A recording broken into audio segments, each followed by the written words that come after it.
Hi, this is Joe again with another review.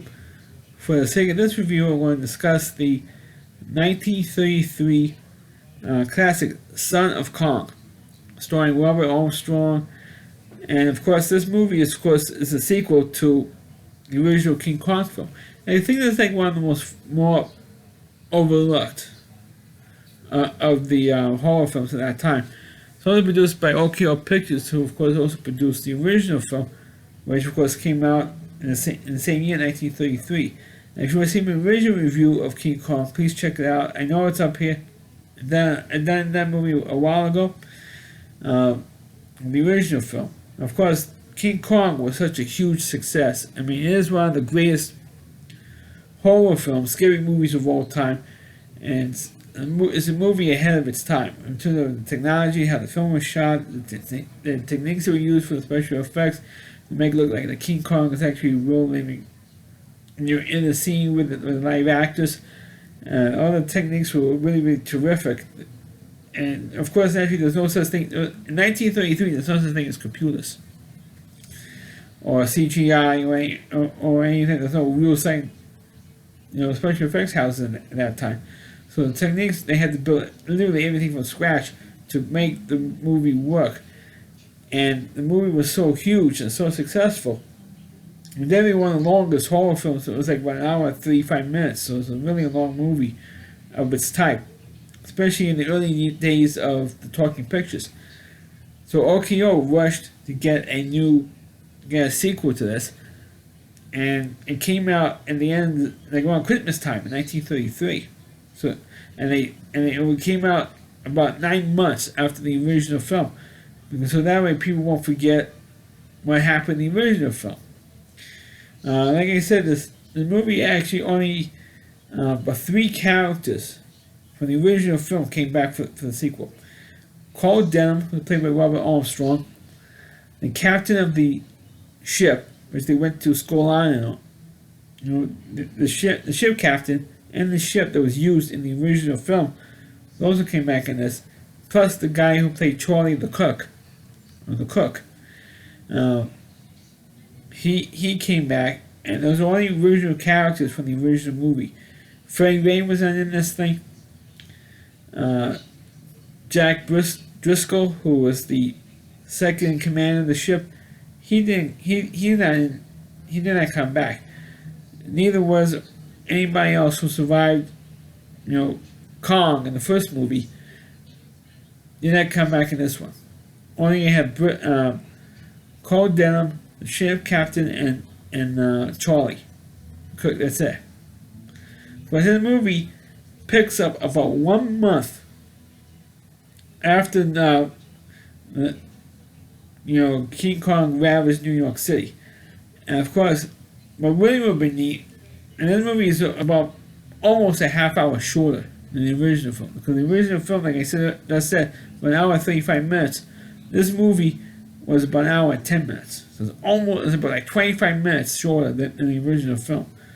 But what they really should show was how some of the damage that's still there from King Kong from the original movie, like the subway, or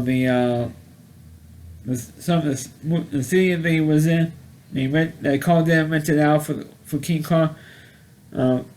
See the damage, see that it's been condemned or it's been not totally knocked down because it's too heavily damaged from Kong and all that stuff. If they showed that stuff, it would be neat. But they didn't do it. And Carl Denham is living in hiding pretty much in New York City. Even though he's still living in New York City, or supposed to be in New York City, he's still in hiding because the cops are after him. He's getting sued by everybody. And it's sued by the MTA. He's being sued by all the theaters that was destroyed by Kong, all the buildings, the subway that was destroyed, and everything that Kong destroyed or that was owned, or the property that was destroyed by Kong in New York, they were all suing Denham for it. And not only that, but the city and state of New York wanted to bring him up on charges because of what happened. And also people who were killed, their families were suing him for wrongful death suits, and and they want to bring up actual criminal charges for those deaths. So Kong Dan was in deep shit, and he decides, and so was the captain of the ship. He was also in trouble because, or I should say, about to be in trouble because he wasn't being sued or no criminal charges had been brought up against him yet, but they were about to. And same thing with them, he was about to be indicted for all that damage and stuff. So they decided to go to Singapore and do cargo runs. Because the ship is actually a cargo ship. And they used to bring Kong back to New York. And so we let's do cargo runs. At least we're out of the country and to avoid prosecution to get out of there. And they run into this little carnival who had little monkeys being performed. And the guy who runs it gets killed. And you should mention the guy who kills the owner of the little carnival with the little monkeys performing was the guy who gave Carl Denham the map to Skull Island. So he actually introduced this character he wasn't mentioned by name, but it was a guy who Carl Denham knew was the captain of another ship, gave him this map to Kong, or to Skull Island, I should say. So Denham and this captain actually run into each other, and of course Denham has a relation, starting to develop like a little bit of a romance with the daughter of the guy who runs that carnival, who this other captain killed. And so Denham, the sea captain, and the captain gave Denham the map to Skull Island and said, okay, let's work together and do this cargo run thing. And then the guy who gave Denham the map says, I heard that there was supposed to be a quote buried treasure on Skull Island, but we never ever to find it. So Denham gets in and said, let's go back to Skull Island, and when the rest of the crew, and some of them remember what happened before, some of them may not be on the crew originally, in the original film, remembers what happened, so we're not going to go through that crap again, immunity, and threw the cook off. Well, not the cook off, he threw Denham off, he threw the captain off, and the cook just wanted to go along because he didn't want any part of immunity. And the girl the daughter of the carnival guy goes along with him, and the guy who gave Denham the map to Skull Island, they all got thrown off, and so they all paddled to Skull Island, and the chief, I should mention there's there's two other guys who came out from the original movie, the chief of that tribe who's on Skull Island, plus the medicine man, also making an appearance. And I should mention that nowadays people will complain about this. The two of them were actually white actors in blackface, which was unfortunately a standard practice at the time.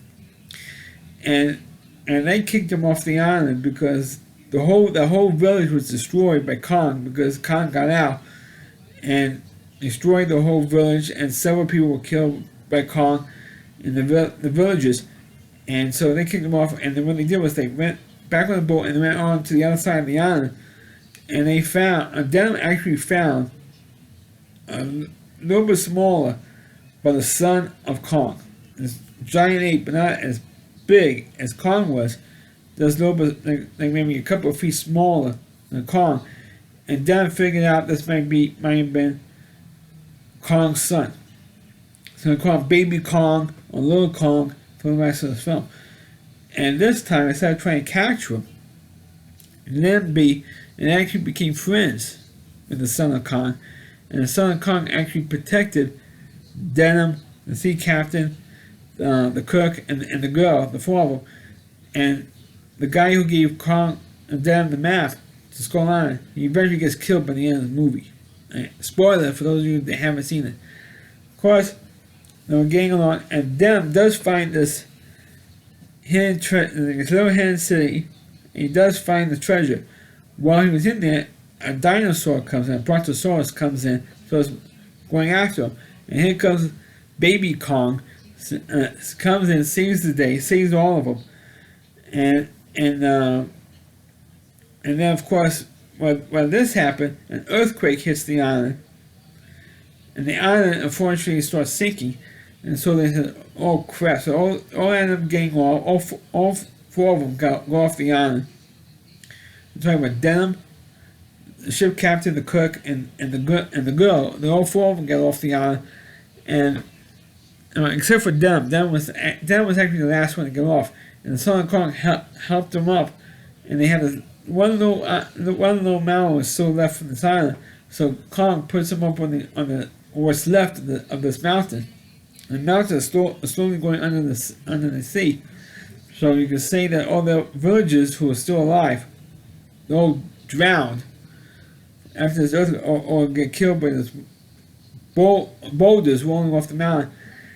And so they're all dead, and the thing is going down, and of course Kong saves them at the end of this movie, which is Son of Kong does die a heroic death at the end of this movie, and so what happens is that the four of them who are still alive, and the three main characters and the girl, four main characters, they all end up getting rescued by another ship at the end of the movie, and it's pretty much, and it looks like that Denham is in love with this other girl, or the new girl in the movie, and that's how the movie fortunately ends. Now, I don't think it was ever going to be another Kong movie, or King Kong was used in another movie, until I think about maybe the 60s or early 70s when they made King Kong versus Godzilla. So unfortunately, there was never another Kong movie made after this. But I think the Son of Kong, they did put a little humor, or too much humor, in this movie.